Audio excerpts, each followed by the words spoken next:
Hello students, welcome to VT NEET Academy. இந்த வீடியோவில் இதை பற்றி பார்க்க போகிறோம் அப்படின்னு நம்ம கேட்டோம்னா பயாலஜியில் கேட்கப்பட்ட பெடிகிரி அனலைஸ்லேருந்து ஒரு கொஷின் நம்ம டிஸ்கஸ் பண்ண போகிறோம் வித் டைம் மேனேஜ்மெண்ட்டோட. இது அடுத்த ஆண்டு நீட் தேர்வுக்கு ப்ரிப்பேர் பண்ணக்கூடிய ஸ்டூடெண்ட்ஸ்க்கு ஒரு டைம் மேனேஜ்மெண்ட் எப்படி ரொம்ப யூஸ்ஃபுல்லாக இருக்கும் அப்படிங்கிறதுக்கான ஃபுல் டீட்டெயில் கொடுக்க போது வீடியோவை ஸ்டார்ட் பண்ணிடலாம்.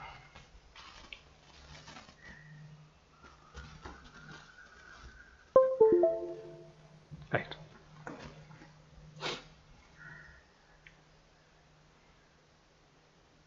ஓகே. இப்போ ஒரு கொஸ்டின் ரீட் பண்ணி பார்க்கலாம். அண்ட் எக்ஸாமில் இருக்கிறப்ப நீங்கள் என்ன பண்ணியிருக்கணும் அப்படிங்கிற விஷயத்தையும் சொல்கிறேன். அண்ட் எல்லாத்தாலையும் இதை அட்டன் பண்ணியிருக்க முடியுமா அப்படிங்கிற விஷயத்தையும் சொல்கிறேன். ப்ளஸ் இந்த கொஸ்டின் ரைட்டாக இருந்தவங்க கமெண்ட் பண்ணுங்கள்.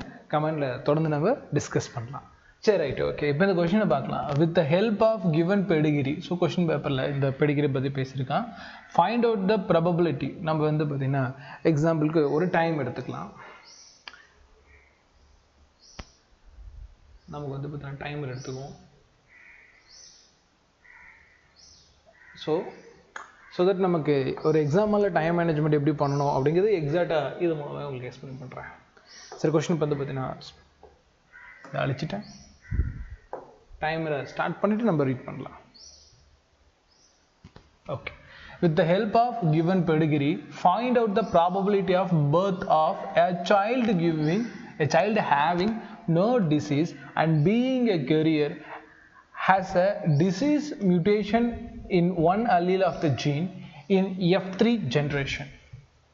இந்த கொஸ்டின் நம்ம படிக்கிறதுக்கு கிட்டத்தட்ட 19 செகண்ட் எடுத்துப்பட்டிருக்கு. இதை புரிஞ்சுக்கிறதுக்கு ஒரு 5 செகண்ட் கண்டிப்பாக தேவைப்படும். என்ன கொடுத்துருக்காங்க? இப்போ வந்து பார்த்தீங்கன்னா ஒரு பெடிகிரி கொடுத்துருக்காங்க. அதில் ஒரு குழந்தை வந்து பார்த்தீங்கன்னா F3 ஜென்ரேஷனில் எனக்கு வந்து நோ டிசீஸாகவும் இருக்கக்கூடாது, அதே மாதிரி கெரியராகவும் இருக்கணும். அப்போ அது ஃபீமேல் சைல்டாக தான் இருந்தாகணும். நமக்கு வந்து பார்த்தீங்கன்னா 4 சைல்டில் வந்து 2 ஃபீமேல் இருக்காங்க. 2 ஃபீமேலில் 2 பேருக்குமே வாய்ப்பு இருக்கா இல்லையா அப்படிங்கிறத நம்ம பார்க்கணும். அண்ட் டவுட் இருக்குது, நம்ம என்ன பண்ணுவோம் இதில் பார்த்துக்கலாம். பாக்ஸ் அன்அஃபெக்டட், திடீர்னு ஒரு சர்க்கிள் கொடுத்துருப்பாங்க. நம்ம அது என்னென்னு தெரிஞ்சுக்கிறது கீழே உடனே படித்து பார்த்துருப்போம். கெரியர் ஃபீமேல்னு, மற்றபடி இது சர்க்கிள் வந்து பார்த்தீங்கன்னா அன்அஃபெக்டடு, டாட் இல்லாத அன்அஃபெக்டடு, டாட் வச்சது கெரியரு, ஃபுல்லாக டார்க்கானது, அதாவது சர்க்கிள் ஃபுல்லாக டார்க்கானது அஃபெக்டடு ஃபீமேல். ஸோ இதெல்லாம் படித்து புரிஞ்சுக்கிறதுக்கு எனக்கு இவ்வளோ நேரம் ஆகுது. ஸோ இது வந்து பார்த்தீங்கன்னா 59 செகண்ட், கிட்டத்தட்ட 1 நிமிஷம் வந்து பார்த்தீங்கன்னா இந்த கொஷினை படிக்கிறதுக்கும் புரிஞ்சுக்கிறதுக்கும். இன்னும் நம்ம பெடிகிரி பார்க்கலாம், அதிகம் டைம் பார்த்துக்கலாம். டைம் ஸ்டார்ட் பண்ணிட்டு இப்போ வந்து பார்த்தீங்கன்னா ஃபஸ்ட் ஜென்ரேஷனில் ஒரு மேல் அன்அஃபெக்டட், ஃபீமேல் அஃபெக்ட் ஆகிருக்காங்க. அடுத்த ஜென்ரேஷனில் மேல் அன்அஃபெக்டட், ஃபீமேல் கெரியர், அடுத்ததில் ஃபீமேல் கெரியர், மேல் அன்அஃபெக்டட். இதில் ஃபீமேல் கெரியர்லேருந்து வந்து பார்த்தீங்கன்னா ஒரு ஆண் குழந்தை பிறகுது, அந்த ஆண் குழந்தை அஃபெக்ட் ஆகிருக்கு. இந்த இடத்துல ஃபீமேல் கெரியர்லேருந்து 2 ஃபீமேல் குழந்தைங்க பிறந்திருக்கு, 2மே கெரியராக இருக்குது. அப்போது இந்த சுச்சுவேஷனுக்கு பேர் எக்ஸ் லிங்க்டு டிசீஸ்ன்னு நம்ம பிடிச்சிடணும். ஸோ எக்ஸ் லிங்க்டு டிசீஸ்ன்னு பிடிச்சதுக்கு அப்புறமேட்டுக்கு இவங்களுக்கு கெரியராக இருக்கனால எக்ஸ்சின்னு பேர் வச்சுக்கலாம். இவங்களும் எக்ஸ்சின்னு பேர் வச்சுக்கோம். அங்கிருந்து கீழே வர இவங்க 2 பேருக்கு அது கூட நமக்கு தேவைன்னா இவங்களுக்கு போட்டு தான் ஆகணும். எக்ஸ்சி ஒய், ஏன்னா அஃபெக்ட் ஆன மேலு. இது வந்து பார்த்தீங்கன்னா கெரியருங்கனாப்போ எக்ஸ்சி. இதுக்கு பெடிகிரி போட்டால் ஆன்சர் வந்துடும். ஸோ இந்த கொஸ்டின் எனக்கு அனலைஸ் பண்ணி இந்த ஃபார்மில் கண்டுபிடிக்கிறதுக்கு எனக்கு கிட்டத்தட்ட 1 நிமிஷம் 48 செகண்ட் எக்ஸாம் பேப்பரில் தேவைப்பட்டிருக்கும். நான் எக்ஸ்பிளைன் பண்ணிக்கிட்டே போட்டேன், அதனால் ஒரு 5 செகண்ட் குறைச்சிக்கலாம். ஸோ ஒரு நிமிஷம் 45 செகண்ட் நமக்கு தேவைப்பட்டிருக்கும். எப்படியா இருந்தாலும் ஷுவராக இதுக்கு தேவைப்பட்டிருக்கும். இன்னும் நம்ம பெடிகிரி அனலைஸ் வேணும் போடணும், அதையும் போட்டுக்கலாம். ஸோ டக்குன்னு போடலாம். எக்ஸாம் ஹாலில் இருக்கிறவங்க நினச்சிட்டு போட முடியும். ஸோ ஒன்று வந்து X X female, X X and Y cross பண்ணோம்னா எக்ஸ்சி இந்த எக்ஸ்சி ஒய், எக்ஸ்சி அதுக்கப்புறம் எக்ஸ்ஒய். இதில் ஒரே ஒரு டிரான்ஸ்போர்ட் தான் என்ன இருக்குது, இதில் வந்து டிசீஸ் அஃபெக்டாக இருக்காது, இது ஒரு கெரியராக இருக்கும். அப்போ 4 பேர்த்தில் ஒருத்தர் தான் நமக்கு என்னது அவங்க சொன்ன கண்டிஷனில் வந்திருக்கு. So answer option 4. ஸோ இதில் சாலிடாக 2 நிமிஷம் 17 செகண்ட் எடுத்திருக்கு. ஒரு 5 செகண்ட் ஒரு 6 செகண்ட் வந்து பார்த்தீங்கன்னா நான் எக்ஸ்ப்ளனேஷனுக்காக கொடுத்தேன் அப்படின்னு குறைச்சா கூட இந்த கொஷினுக்கு நமக்கு தேவைப்படக்கூடிய டைம் அப்படின்னு பார்த்தீங்கன்னா 2 நிமிஷம் சாலிடாக தேவை. இதை படித்து அண்டர்ஸ்டாண்ட் பண்ணி அண்ட் எக்ஸிக்யூட் பண்ணி வித் பப்ளிங்கோட, இது பப்ளிங் பண்ணோன்னா இன்னும் ஒரு 3 செகண்ட் கூட நீங்கள் சேர்த்துக்கலாம். ஓகேவா? ஸோ அப்போது ஒரு 2 நிமிஷம் ஷார்ட்டாக நீங்கள் ஸ்பீடாக பண்ணால் கூட 2 நிமிஷம் தேவைப்படக்கூடிய கொஷின் இந்த பெடிகிரி அனலைஸ் கொஸ்டின். சரி, ஓகே. இப்போ எக்ஸ்பிளைன் பண்ணியாச்சு. தமிழ்லையும் பின்னாடி நான் எக்ஸ்பிளைன் பண்ணுறேன். தமிழில் இங்கே இருக்குது, நான் எக்ஸ்பிளைன் பண்ணுறேன். ரைட், பிஃபோர் தட் இது என்ன கொஷனுங்கிறது நான் இன்னும் கொஞ்சம் உங்களுக்கு பொறுமையாக சொல்ல முயற்சி பண்ணுறேன் புது ஸ்டூடெண்ட்ஸ்க்காக. இப்போ ஒரு பெடிகிரி அனலைஸ் கொடுத்துருக்காங்கன்னா இந்த பெடிகிரி அனலைஸில் ஒரு 2 பேருக்கு மேரேஜ் ஆகுது, அது க்ளோஸ் ரிலேட்டிவ். எப்படி சொல்கிறாங்கன்னா இந்த டபுள் லைனாக க்ளோஸ் ரிலேட்டிவ்னு அர்த்தம்.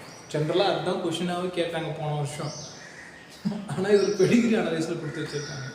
சரி ரைட்டு, இப்போ 2 க்ளோஸ் ரிலேட்டிவ் மேரேஜ் ஆகிறப்போ வந்து பார்த்திங்கன்னா இது கெரியர் ஃபீமேலாக இருக்காங்க. இது வந்து பார்த்திங்கன்னா அஃபெக்டட் மேல்னு சொல்லுவாங்க. ஃபுல்லாக டார்க் ஆகி ஸ்கொயர் ஷேப்பில் இருந்துச்சுன்னா அவங்க ஃபுல்லாக அஃபெக்டட் மேலு.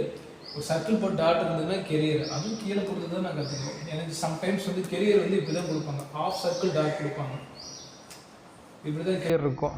ஸோ இதெல்லாம் கொஷின் பேப்பரில் நம்ம புரிஞ்சுக்கிறது கண்டிப்பாக டைம் ஆகும். அதுக்கப்புறமேட்டுக்கு இவங்களோட அல்லீல் காம்பினேஷன் மட்டும் கண்டுபிடிச்சா நீங்கள் என்ன பண்ணிக்கலாம், புன்னட் ஸ்கொயர் போட்டுக்கலாம். கடந்த வருஷங்களில் புன்னட் ஸ்கொயர், இப்போ நான் சொல்கிறேன் இல்லைங்களா, இது புன்னட் ஸ்கொயர் தான் போகணும் அப்படின்ற புன்னட் ஸ்கொயர் கொஷினாக கேட்டிருந்தான். ஆனால் இப்போ என்ன பண்ணிட்டான், இது ஒரு கொஷின்னு காம்பினேஷனில் இது ஒரு கொஷின்னு, கிட்டத்தட்ட 3லேருந்து 4 கொஷின் வந்து பார்த்திங்கன்னா கடந்த ஆண்டில் ஒப்பிடுறப்போ சேர்த்து கேட்டதுனால இது கண்டிப்பாக டிஃபிகல்ட் கொஷின் தான். நீங்கள் வந்து ப்ரீவியஸ் இயரை வந்து பார்த்திங்கன்னா படிச்சுக்கிட்டு அந்த மாதிரி தான் கொஷின் பேப்பர் வந்திருக்குன்னு நீங்கள் எக்ஸ்பெக்ட் பண்ணி எக்ஸாம் ஹால்குள்ளே போயிருந்தீங்கன்னா உங்களுக்கு இந்த சுச்சுவேஷன் கண்டிப்பாக வந்திருக்கும் அப்படிங்கிறது தான் இதில் நான் உங்களுக்கு புரிய வைக்க முயற்சி பண்ணக்கூடிய பாயிண்ட்டு. சரி ரைட்டு, இது ஃபஸ்ட்டு வந்து பார்த்திங்கன்னா எப்படி அல்லீல் ஃபிக்ஸ் பண்ணால், இந்த இடத்துல வந்து பார்த்திங்கன்னா ஃபீமேல் அஃபெக்ட் ஆகி நீங்கள் இது கூட விட்டுரு, இங்கேருந்து வாங்க, இங்கே ஃபீமேல் வந்து கெரியராக இருந்து அடுத்த ஜென்ரேஷனில் மேல் பாதிக்கப்பட்டிருக்காங்க.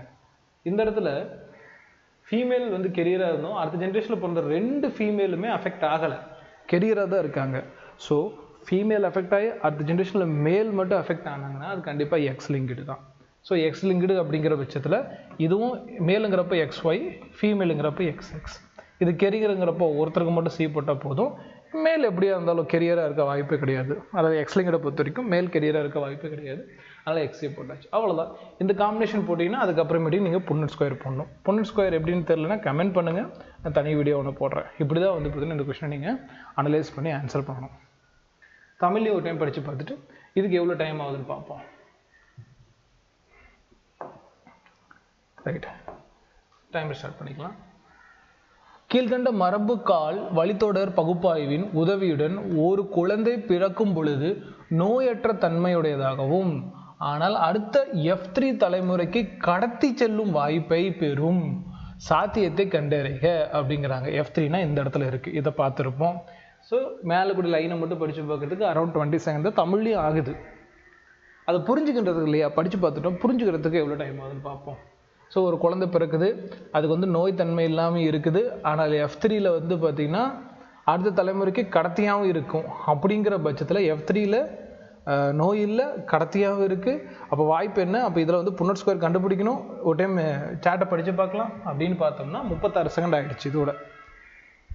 இப்போ வந்து பார்த்தீங்கன்னா இதை புரிஞ்சுக்கிறதுக்கும் நான் என்ன பண்ண போகிறேன், இப்படி கொடுத்துருந்தா பாதிக்கப்படாத ஆண், இப்படிப்பட்ட பாதிக்கப்பட்ட ஆண், ஒரு சர்க்கிள்குள்ள கொடுத்தா தாங்கி பெண், இது வந்து பார்த்தீங்கன்னா பாதிக்கப்படாத பெண், இது பாதிக்கப்பட்ட பெண். இப்போ இங்கே பார்க்குறோம், ஃபர்ஸ்ட் ஜென்ரேஷனில் வந்து பார்த்தீங்கன்னா பார்த்துறோம், 2வது ஜென்ரேஷன் தேவையில்லை, நமக்கு தேவை 3வது ஜென்ரேஷன். அதனால் இந்த ஜென்ரேஷனை பார்க்கலாம். இந்த ஜென்ரேஷனில் ஆண் பாதிக்கப்பட்டிருக்கான். அப்படியே கொஞ்சம் முன்னாடி பார்த்தா பெண் வந்து பார்த்தீங்கன்னா தாங்கியாக இருந்திருக்காங்க, இல்லை கடத்தியாக இருந்திருக்காங்க. ஸோ இங்கிருந்து வரப்போ ஒரு பெண்ணால் ஆண் பாதிக்கப்பட்டிருக்காங்க. இந்த இடத்துலையும் வந்து பார்த்தீங்கன்னா ஒரு பெண்ணால் 2 பெண் பாதிக்கப்படலை, இது கடத்தியாக இருக்காங்க, இவங்களும் கடத்தியாக இருக்காங்க. அப்போ ஒரு பெண்ணால் ஒரு பெண் பாதிக்கப்படலை, அப்போ இது எக்ஸ் வழியாக கடத்தப்படக்கூடிய வியாதி அப்படின்னு கண்டுபிடிச்சதுக்கு அப்புறமேட்டுக்கு இதுக்கு அல்லீல் போடலாம். இதுவும் XY ஆணுங்கிறதுனால, இது எக்ஸ் பெண்ணுங்கிறதுனால. ஸோ இதை உங்களுக்கு யோசித்து டெவலப் பண்ணுறதுக்கு 1 நிமிஷம் 22 செகண்ட் தேவைப்படும். அதுக்கப்புறமேட்டுக்கு F3ல் இதில் கூட இந்த 4 குழந்தைங்களுக்கு என்ன வாய்ப்பு அப்படின்னு தெரிஞ்சுக்கிறதுக்கு இது கெரியராக இருக்கும் பட்சத்தில் எக்ஸின்னு போட்டு டக்குன்னு நம்ம என்ன பண்ணலாம், புன்னட் ஸ்கொயர் போடலாம் அப்படின்னு கற்றுக்கிறதுக்காக XC Y, இது ஆணுக்கு இது பெண்ணுக்குன்னு சொல்லிட்டு அதுக்கப்புறம் இது XC அந்த பக்கம் பார்த்தா XCY, இது XC, இது XY. இந்த இடத்துல மட்டும்தான் பாதிக்கப்படாத தன்மையும் அதே மாதிரி கடத்தியாக இருக்க வாய்ப்பு. மொத்தம் 4 பேர்த்தில் ஒருத்தருக்கு தான் அந்த வாய்ப்பு இருக்கனால 1/4. ஸோ ஆன்சர் ஆப்ஷன் 4 டிக் பண்ணுறதுக்கு தமிழ்லையும் சாலிடாக எத்தனை நிமிஷம் ஆகுதுன்னு பார்த்தா 2 நிமிஷம் தேவைப்படுது. ஓகேவா, நான் எக்ஸ்பிளைன் பண்ணதுனால கொஞ்சம் ஸ்பீடாக தெரியலாம், பட் எக்ஸாம் ஹாலில் இந்த அளவுக்கு வேகமாக இருந்திருக்கணும். ஸோ 2 நிமிஷம் தேவைப்படக்கூடிய பயாலஜி கொஸ்டின் இதை நான் கன்சிடர் பண்ணிக்கிறேன். உங்களுக்கு முன்னாடியே தான் போட்டு காட்டுறேன். கண்டிப்பாக எக்ஸாம்பிள் நீங்கள் மட்டும் என்ன பண்ண போகிறீங்க, 2 நிமிஷத்தை விட அதிகமாக பண்ண முடியும். ஏன்னா அப்போ தான் அந்த கொஷின் நீங்கள் பார்த்துருப்பீங்க. படிக்கிறதுக்கு, புரிஞ்சுக்கிறதுக்கு, அனலைஸ் பண்ணிக்கிட்டு அதுக்கு அடுத்து எப்படி எக்ஸிக்யூட் பண்ணுறது அப்படிங்கிறது எல்லாமே இந்த 2 நிமிஷத்தில் முடிக்கணும். இதுவே வந்து பயாலஜியில் 45 செகண்ட்லேருந்து 50 செகண்ட் தான் முடிக்கணுங்கிற ஒரு ரூல் இருக்குது. நம்ம இதுவே 2 நிமிஷம் எடுத்துக்கிட்டோம். அடுத்து வர கேள்வியை ரொம்ப வேகமாக அப்ரோச் பண்ணுற மாதிரி இருக்கும். இப்படி தான் 2025 கொஷின் பேப்பர் கஷ்டமாச்சே தவிர்த்து கேள்வி கஷ்டம் இல்லை. உங்கள் டைம் மேனேஜ்மெண்ட்டை பிடிங்கிட்டாங்க, அவ்வளோதான், வேறு எதுவுமே கிடையாது.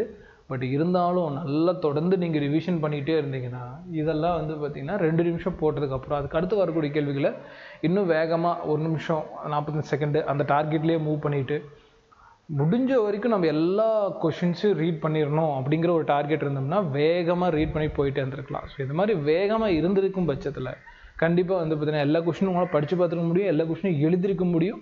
ஆனால் எல்லா கொஷின் ரைட்டாக இருக்க முடியும். ஏன்னா சில கொஷின்ஸ் புக்லேயே அந்த கான்செப்ட் கிடையாது. அப்படிங்கிறப்போ அதை நம்ம தப்பு பண்ணியிருப்போம் ஃபிசிக்ஸில். ஆனால் இதெல்லாம் புக்கில் கூடிய கான்செப்ட் தான். என்ன புதுசாக தெரியுது, இது நான் சொன்னல, இது ஒரு கேள்வி. இந்த மாதிரி கோடு போட்டு இதுவே ஒரு வருஷம் ஒரு இது தனியாக கேள்வி கேட்டிருந்தான். புன்னட்டு ஸ்கொயர் அந்த பேரை ஒரு டைம் தனியாக கேள்வி கேட்டிருந்தான். இந்த மாதிரி வாய்ப்பு இதை ஒரு கேள்வி கேட்டிருந்தான். இப்போ தேவையில்லாமல் இவ்வளோ லென்த்து கொடுத்து ஒரு கொஷின் கேட்டிருக்கேன். இதில் எஃப்ஓ இந்த தலைமுறை எதுக்குன்னு எனக்கே தெரியல. இந்த தலைமுறையிலேருந்து அப்படியே கொடுத்துருக்கலாமே.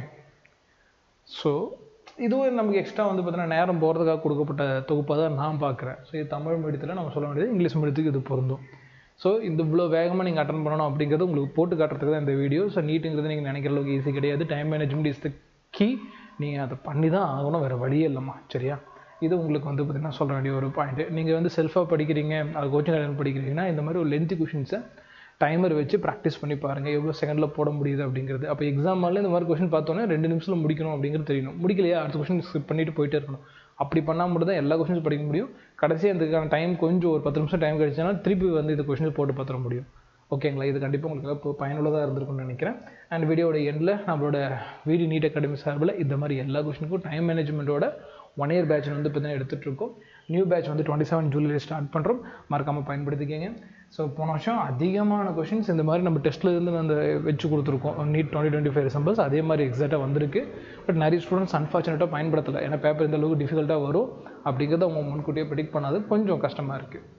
அதே மாதிரி இந்த வருஷம் வைக்கக்கூடியதில் வந்து பார்த்தீங்கன்னா அந்த மாதிரி இல்லாமல் முழுசாக பயன்படுத்திக்கிங்க. Unit test, unit test, part test, full டெஸ்ட்டுன்னு சொல்லிட்டு எல்லாத்தையும் பயன்படுத்திக்கிங்க. அண்ட் 24/7 கேம்பஸ் செக்யூரிட்டி ரிலேட்டடாகவும் உங்களுக்கு வந்து பார்த்தீங்கன்னா பண்ணி கொடுத்துருக்கோம். எங்கேன்னு கேட்டிங்கன்னா சேலத்தில் இருக்கக்கூடிய ஆர்டிஎம்மில் இருக்கக்கூடிய SVM ஹையர் செகண்டரி ஸ்கூலில் நம்ம பண்ணி கொடுத்துருக்கோம். SVM ஹையர் செகண்டரியில் நம்ம வீடு நீட் அகாடமி லொக்கேட் ஆகிருக்கு. உங்களுக்கு அட்மிஷன் வேணால் 9080549220 பயன்படுத்துங்க. இது என்னோடய கோர்ஸ் வந்து பார்த்திங்கன்னா இந்த இடத்துல நான் பயன்படுத்திக்கங்க அப்படின்னு சொல்கிறதுனால இதில் தான் ஜாயின் பண்ண அவசியம் இல்லை. செல்ஃபாகவும் நீங்கள் வீட்டில் படிக்கலாம். இந்த மாதிரி வீடியோஸ்லாம் தொடர்ந்து டெய்லியும் போட தான் போகிறேன். நீங்கள் செல்ஃபாகவும் படிச்சுக்கலாம். ஓகேங்களா? செல்ஃப் ஸ்டடி ரொம்ப ரொம்ப ரொம்ப ரொம்ப ரொம்ப முக்கியம். நீங்கள் கோச்சிங் சேர்ந்தாலும் தனியாக செல்ஃபாக படித்தா தான் அடுத்து என்ன பண்ணுறது அப்படிங்கிற ஒரு திங்கிங் நாலேஜ் கிடைக்கும். செல்ஃப் ஸ்டடியிலும் நீங்கள் வந்து கிராக் பண்ண முடியும். அப்படி செல்ஃப் ஸ்டடியில் பண்ணுறப்ப மிகப்பெரிய பிரச்சனைனா எப்போ எதை ஆரம்பிக்கிறது எப்போ என்ன முடிக்கிறதுன்னு தெரியாமல் இருக்கக்கூடிய ஒரு ஷெடியூல் பிரச்சனை தான். உங்களால் அது பண்ண முடியல, ப்ளஸ் வந்து உங்களால் ஃபீஸ் அஃபோர்ட் பண்ண முடியும், அப்போ என்னால் பே பண்ண முடியும் அப்படின்னா மட்டும்தான் நீங்கள் இந்த மாதிரி பேட்சை வந்து கன்சிடர் பண்ணணும். அந்த மாதிரி நிறைய ஸ்டூடெண்ட்ஸ் வந்து பார்த்தீங்கன்னா கேட்கறதுனால மட்டும் தான் நம்ம இந்த பேட்ச் ரன் பண்ணி கொடுத்துட்ருக்கேன். மற்றபடி இதில் நான் யூடியூப்பில் தான் நிறைய நேரம் உங்களுக்கு வீடியோ போடுவேன். இந்த பேட்சுக்கான ஃபீஸும் கொடுத்துட்றேன். உங்களுக்கு tuition fees, book fees, uniform, hostel fees எல்லாத்தையும் சேர்த்து 1,50,000 வரும். நீங்கள் GST பே பண்ணுற மாதிரி இருக்கும். ப்ளஸ் வந்து 3 மாதத்துக்கு இது இன்ஸ்டால்மெண்ட்டாக உங்களுக்கு சாய்ஸ் பண்ணி தரோம், பிரித்து பே பண்ணிக்கங்க. நான் ரீஃபண்டபிள் ஃபீஸ் தான்.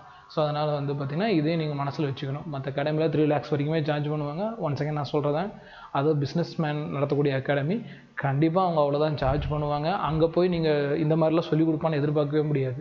End of the day they need money. But இது என்னோட டீச்சிங் கெரியர். ஸோ இதுக்கு நான் இவ்வளோ சார்ஜ் பண்ணுறேன். கிளாஸஸும் ரொம்ப ரொம்ப ஸ்ட்ரிக்டாக தான் இருக்கும். அதனால் ஸ்ட்ரிக்டாக இருக்க ஸ்டூடெண்ட் நான் எவ்வளோ ஓகே சார் எவ்வளோ ஒர்க் கொடுத்தாலும் நான் பண்ணுவேன். நான் சொன்ன பாயிண்ட்டு மீறாமல் படிப்புன்னு சொல்கிற ஸ்டூடெண்ட்ஸ் மட்டும் ஜாயின் பண்ணிக்கங்க. மற்ற எந்த ஸ்டூடெண்ட்ஸும் ஜாயின் பண்ண வேணாம். உங்களுக்கு பிடிச்ச அகாடமியை பார்த்து ஜாயின் பண்ணிக்கங்க. இங்கே வந்து ஜாயின் பண்ணி படிக்கணும்னு நினைக்கிறவங்க இந்த மாதிரி சொல்கிற டைம் மேனேஜ்மெண்ட்டை ஃபாலோ பண்ணணும். அண்ட் ஹிண்டு நோட்ஸ் எல்லாத்தையுமே தெளிவாக ஞாபகம் வச்சுட்டு எக்ஸிக்யூட் பண்ணுற ஸ்டூடெண்ட்ஸ் இருந்தீங்கன்னா கண்டிப்பாக நம்ம அகாடமி சூப்பராக இருக்கும். அதில் எந்த ஒரு டவுட்டும் இல்லவே இல்லை. பட் நீங்கள் வேறு அகாடமியில் இதே எக்ஸ்பெக்ட் பண்ணுறீங்கன்னா நான் சொல்லிட்டேன், அகாடமி நம்பாதீங்க. நீங்கள் இந்த மாதிரி செல்ஃபாக உட்காந்து ஒரு கொஸ்டினுக்கு என்ன பண்ணியிருக்க முடியும் அப்படிங்கிறது எக்ஸாம் ஆல் விட்டு வெளியே வந்ததுக்கு அப்புறமேட்டு ஒர்க் அவுட் பண்ணி பார்த்தீங்கன்னா கண்டிப்பாக எக்ஸாம் ஆல்குள்ளேயும் அது மேலே எக்ஸிக்யூட் பண்ண முடியும் அப்படின்னு சொல்லிட்டு இந்த வீடியோ கன்க்ளூட் பண்ணிக்கிறோமா. இதே மாதிரி இன்னொரு யூஸ்ஃபுல்லான வீடியோவில் மீட் பண்ணாமல் தேங்க்ஸ் ஃபார் வாட்சிங்.